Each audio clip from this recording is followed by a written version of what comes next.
Hello, boys and girls. Good Sunday morning to you. Hi, Tucker. Hi, Molly. Hi, Ursula. Hi, Eve. Hi, Tanner. Hi, Ricky. Hi, Sarah. Hi, Jaylena. Hi, Bryn. Hi, Lucia. Hi, Theo. Hi, Daphne. Hi, Lexa. Hi, Ginny. Hi, Allie. Hi, Silas. Hi, Malachi. How are you all today on this rainy Sunday morning?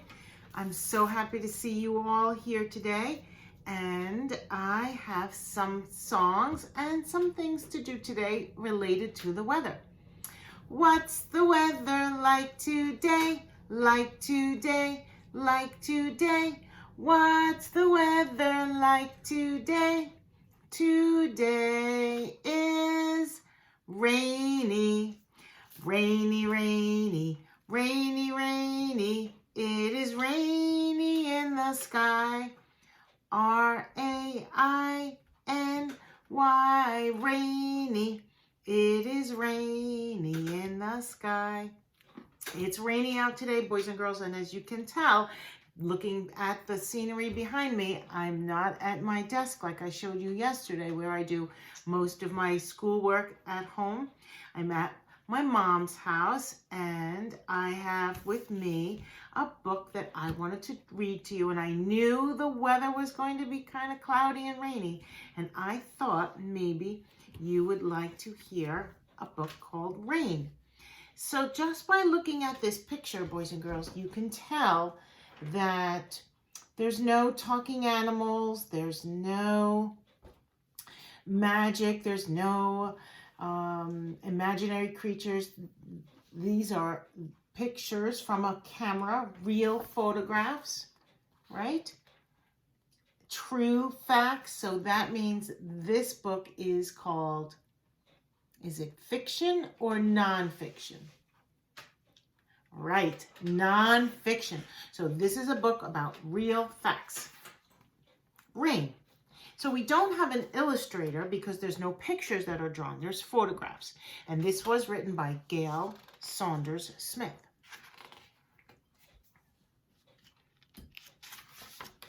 So in a nonfiction book, sometimes you come upon what is called the table of contents.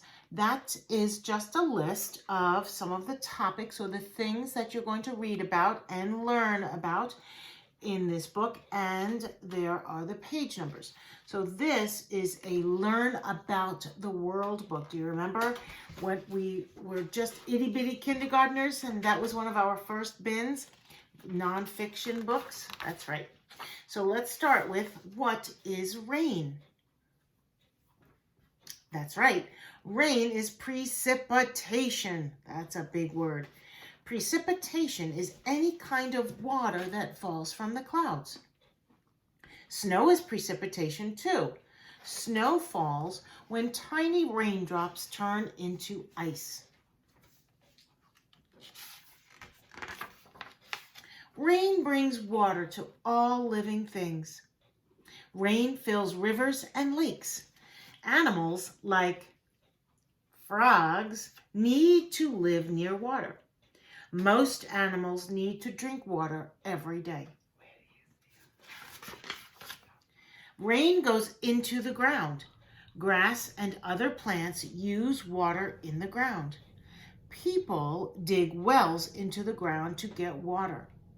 People use water to drink, clean, and cook. So remember, boys and girls, reading a nonfiction book is a book that is teaching you something. So remember that when I'm reading to you, you are thinking about things that you are learning. Rain starts as water on the ground.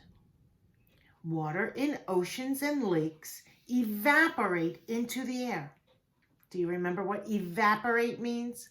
Remember the red bowl that we used to keep on the blower that was filled with water, and that water disappeared into the air? That's right. To evaporate means to turn into vapor. And vapor is tiny drops of water. The drops are so small that they float in the air. We couldn't see those water droplets in our classroom, could we? Nope. Water vapor rises high into the sky. The tiny drops get colder and stick to dust in the air. The water and dust form clouds. Clouds turn dark as the water drops grow bigger. Rain falls when the water drops are heavier than the air. So that is a storm far off in the distance. That's a rainstorm. Rain is part of the water cycle. Water evaporates and makes clouds, then falls from clouds.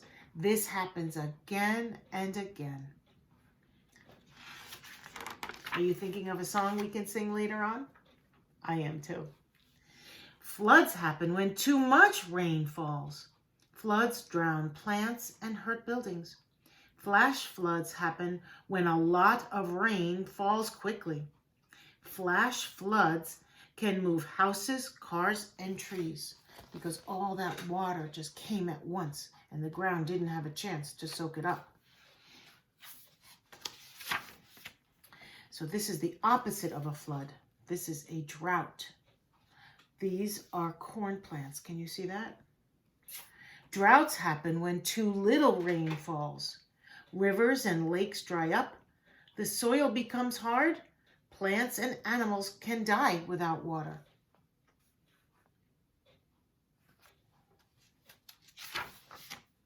Too much or too little rain can kill living things. Plants, animals, and people need just enough rain. In the back of our story, there are some words to know, and they are printed in dark black ink. Can you see those? Those were all the words that we were reading about in the story. Cycle, drought, evaporate, flood, precipitation, soil, and vapor. Now, there are some other books over here if you would like to learn more about rain and the water cycle. And then there's some sites on the internet too that your families can look up. And Brain Pop Jr. is a great site that we use in school. I will also check into seeing if I can get you access to Brain Pop Jr. because we do like that one quite a bit. Now, the last page in some nonfiction books is the index, which is also the word list. Can you see that? And next to the words, it shows the page number where you could read more about it. So if I wanted to find about the word drops, I would look on page 11 and on page 13. Let's flip to that right now and take a look. Here I am at page 11, and here's the word drops. Vapor is tiny drops of water. The drops are so small, they float into the air. So that's how you use a nonfiction read about the world book about rain. So let's sing that song that we were talking about, remember?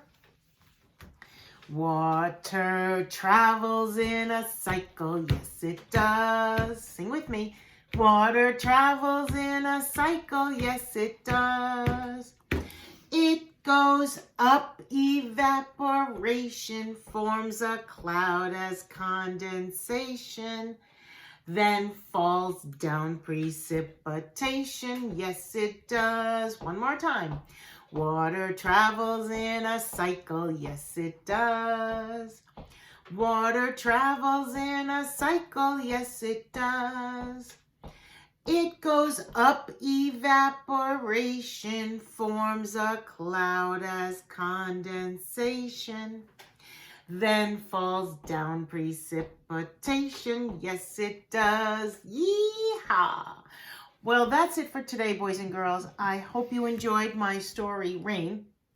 And if you get a chance to wear your boots and your rain jackets and go outside and splash in the puddles, if moms and dads say it's okay, it's fun to look at the rain and the puddles and seeing what else you can see. Hopefully you are looking for some signs of spring. That would be something really fun to do today as well. And if it's raining too hard or you're not allowed outside, I understand. You can do lots of things inside, like you can draw a picture of rain clouds and raindrops, or you can do other things like build a fort with blankets and cushions and pillows and things. So whatever it is you do today, I hope you have lots of fun and have a great day. I will talk to you and see you again tomorrow. Bye-bye for now. Love you.